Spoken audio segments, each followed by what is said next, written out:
শক্ত হয়ে গেল, তাহলে তারপরে সমস্যা থাকলো।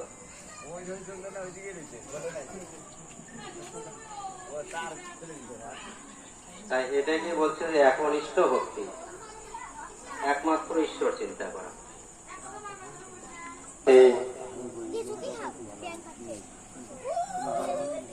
অতএব ধনঞ্জয় চিত্ত স্থির করি, সর্বকর্ম সমর্পণ করয়া।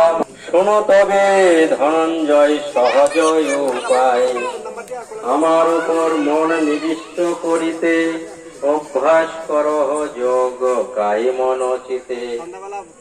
মন যে নিবিষ্ট করব, কি করে করব?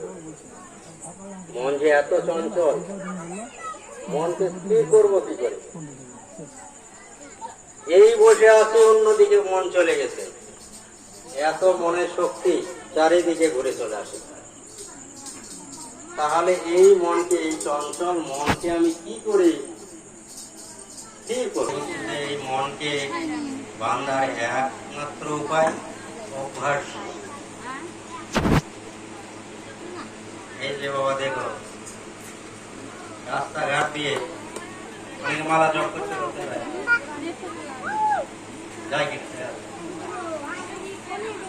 কি জন্য যায়? আমরা কিন্তু রহস্য করি, চিৎকারই করি, কিন্তু তা নয়। ঠিক আছে, কারণ